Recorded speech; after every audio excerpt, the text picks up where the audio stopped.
Back to clean news UP. चलिए देखते हैं उत्तर प्रदेश की 25 फटाफट बड़ी खबरों को। इससे पहले आप न्यूज को कहां से देख रहे हैं हमें कमेंट में बताना बिल्कुल ना भूलें।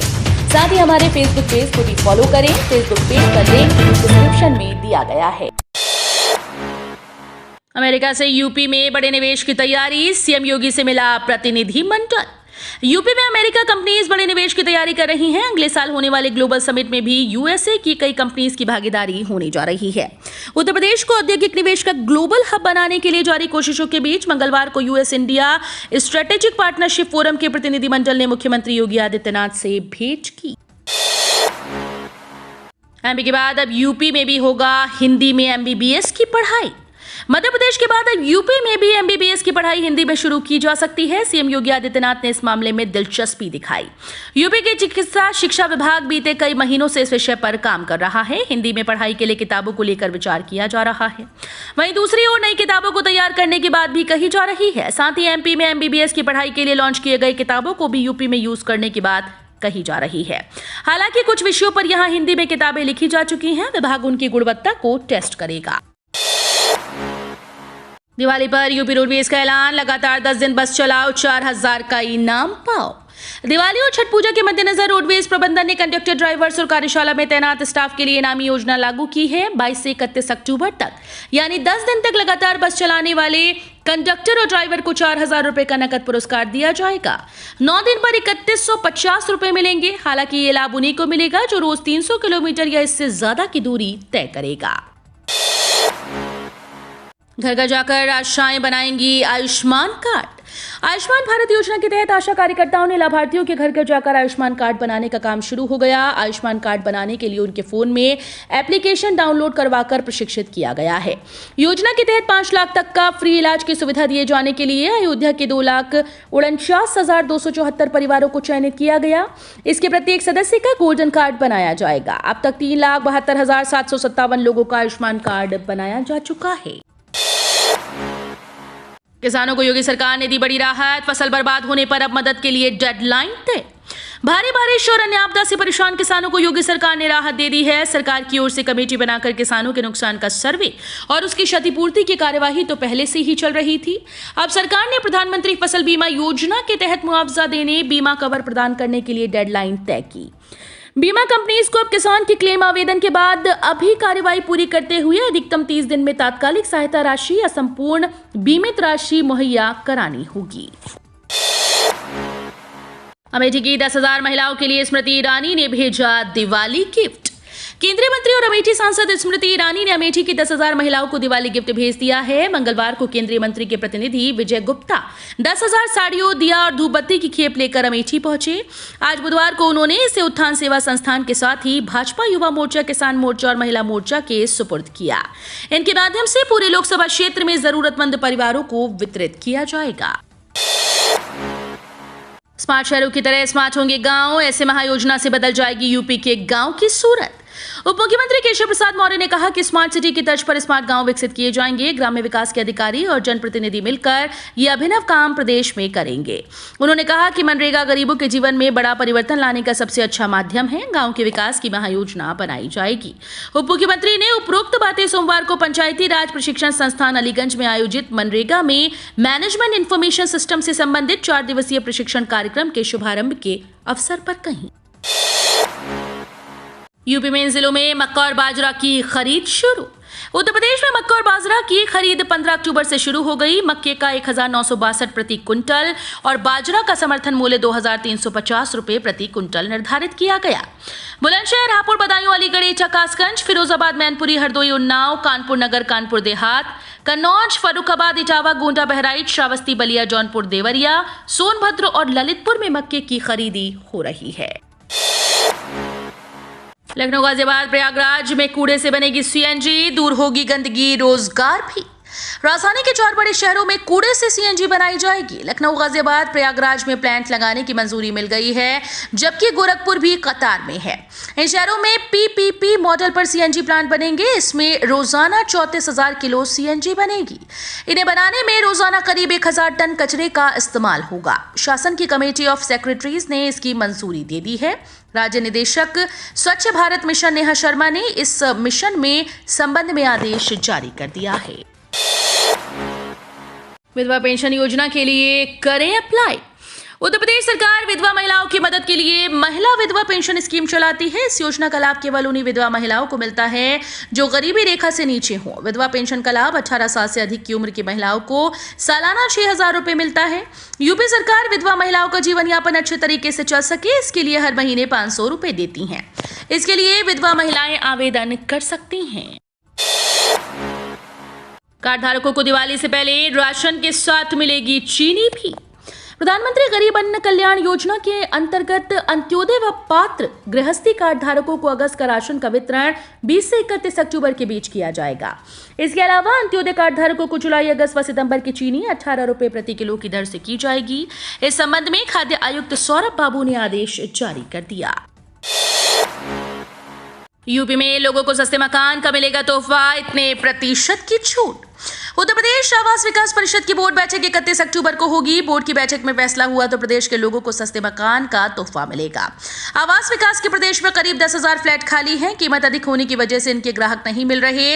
आवास विकास बल्क में एक साथ 25 से 50 फ्लैट खरीदने वालों को 25% तक छूट दे रहा है, जबकि अकेले एक फ्लैट खरीदने वालों को कोई छूट नहीं दी जा रही। इसको लेकर लोगों को नाराजगी है। यूपी के कर्मचारियों पेंशनर्स को महंगाई भत्ता राहत 4% बढ़ा। यूपी के सरकारी कर्मचारियों और पेंशनर्स को योगी सरकार ने दिवाली गिफ्ट दिया। कर्मचारियों को बोनस की घोषणा के साथ ही महंगाई भत्ता और महंगाई राहत भी बढ़ाने का ऐलान किया। हर कर्मचारी को 6,908 रुपए का बोनस दिया जाएगा। इसके साथ ही महंगाई भत्ता और महंगाई राहत में 4% की बढ़ोतरी की गई। सरकारी वकीलों की नियुक्ति मामले में 3 दिन में जवाब दे यूपी सरकार। सरकारी वकीलों की नियुक्ति के संबंध में स्कीम बनाने के मामले में जवाब दाखिल करने के लिए राज्य सरकार को हाईकोर्ट की लखनऊ बेंच ने 3 दिन का समय दिया है। अगली सुनवाई 21 अक्टूबर को होगी। न्यायमूर्ति DK उपाध्याय, न्यायमूर्ति सौरभ श्रीवास्तव की खंडपीठ ने अधिवक्ता रमाशंकर तिवारी और अन्य की दाखिल जनहित याचिका पर यह आदेश दिया है। सुनवाई में सरकार के अधिवक्ता ने कोर्ट को बताया कि जवाबी हलफनामा लगभग तैयार हो गया है। पीएम मोदी राम की नगरी अयोध्या में मनाएंगे दीपावली। देश भर में दिवाली को लेकर तैयारियां शुरू कर दी गई हैं। इसी कड़ी में पीएम नरेंद्र मोदी मर्यादा पुरुषोत्तम राम की नगरी अयोध्या में इस बार दिवाली मनाएंगे, जिसके लिए अभी से ही सभी प्रकार की तैयारियां शुरू की जा चुकी हैं। नगर के लोगों समेत पार्टी कार्यकर्ता पीएम के आगमन की खास तैयारियों में जुट गए। बता दें कि इस खास अवसर पर प्रधानमंत्री करीब 3 घंटे वहां रुकेंगे। इस दौरान वहां आयोजित होने वाले कई कार्यक्रमों में हिस्सा लेंगे। साथ ही अयोध्या में श्री राम जन्मभूमि मंदिर में दर्शन पूजन के बाद राम जी की पैड़ी पर दीपोत्सव मनाएंगे। इस दौरान पूरे नगर में गाय के गोबर से बने 25,000 दीपक प्रज्वलित किए जाएंगे। ऐसे अपने विश्वविद्यालय से मांगा 5 साल की परीक्षाओं का record. Special task force Agra unit ने विश्वविद्यालय से पिछले 5 साल में आयोजित की गई परीक्षाओं का रिकॉर्ड मांगा। ये भी पूछा गया कि इन परीक्षाओं का प्रभारी कौन था, कितने विद्यार्थी परीक्षा में बैठे, कौन किस पटल पर कितने समय से तैनात है, 5 साल में कितने महाविद्यालयों को संबद्धता दी गई।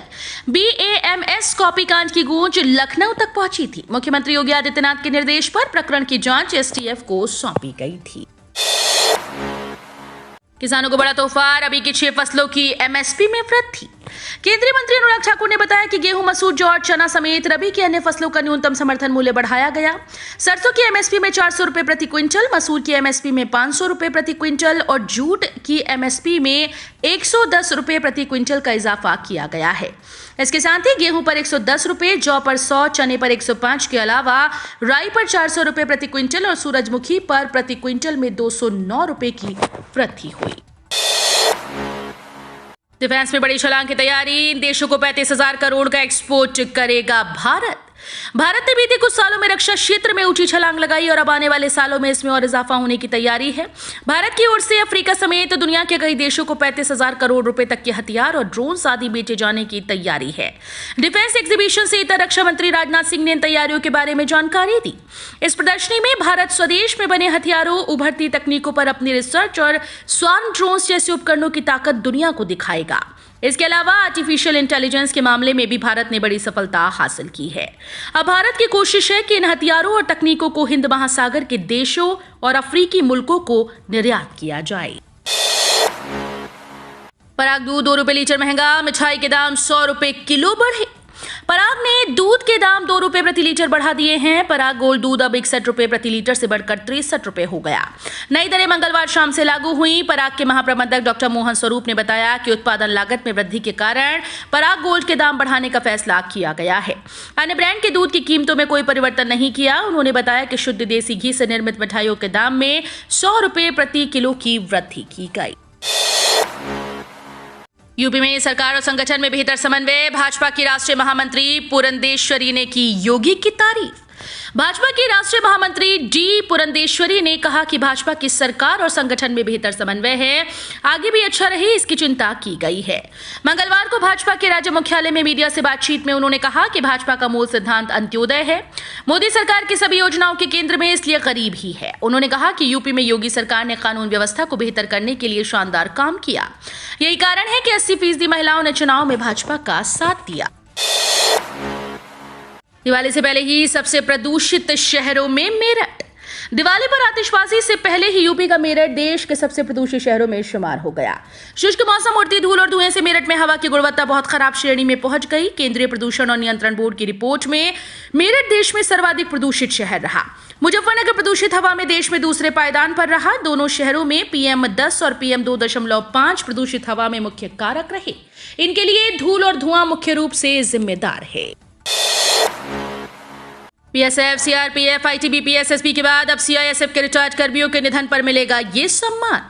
केंद्रीय अर्धसैनिक बलों में बीएसएफ, सीआरपीएफ, आईटीबीपी और एसएसबी के बाद अब सीआईएसएफ में रिटायर्ड जवानों के निधन पर उनकी अंतिम विदाई के दौरान विशेष सम्मान दिया जाएगा।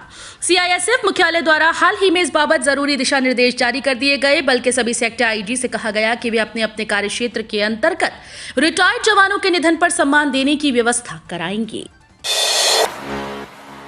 पशुधन मंत्री के गृह क्षेत्र में नहीं थम रहा लंपी वायरस का कहर। हर दिन 50 से 60 मवेशी हो रहे संक्रमित। उत्तर प्रदेश के पशुधन और दुग्ध विकास मंत्री धर्मपाल सिंह के बरेली के आंवला विधानसभा क्षेत्र में लंपी वायरस का प्रकोप बढ़ता जा रहा है। पशु चिकित्सा विभाग की माने तो अब तक सैकड़ों की मवेशी वायरस की चपेट में आकर जान गंवा चुके हैं। आंवला के मझगवा पशु चिकित्सालय में हर दिन 50 से 60 मवेशी लंपी वायरस से संक्रमित लाई जा रही हैं। दिवाली पर नए नोटों की बड़ी डिमांड। 500 से 1000 में बिक रही 1 रुपए की गड्डी। इस दिवाली पे नए नोटों की जबरदस्त मांग है। पिछले साल की तरह इस बार भी इनकी कीमतें आसमान छू रही हैं।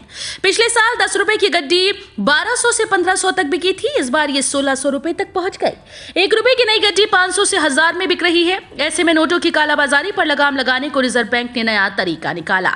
रिजर्व बैंक दीपावली के बाद दस्तावेजों में दर्ज नंबरों पर रैंडम कॉल करके पूछेगा कि ग्राहक को वास्तव में नई गड्डी मिली या नहीं। यूपी में छाने लगा हल्का कोहरा। इस महीने के अंत तक हो जाएगी ठंड की दस्तक। यूपी में लगातार मौसम साफ बना हुआ है। मौसम केंद्र लखनऊ के मुताबिक मंगलवार को आसमान साफ रहेगा। मौसम विभाग का पूर्वानुमान है कि फिलहाल 23 अक्टूबर तक बारिश की कोई संभावना नहीं। साथ ही मौसम साफ बना रहेगा। इस दौरान अधिकतम और न्यूनतम तापमान में बहुत ज्यादा परिवर्तन होने का अनुमान नहीं है। हालांकि सुबह और शाम में सर्दी का एहसास बढ़ेगा। तो ये थी आज की 25 फटाफट बड़ी खबरें। अगर आपको न्यूज पसंद आई हो तो वीडियो को लाइक और शेयर जरूर करें। धन्यवाद।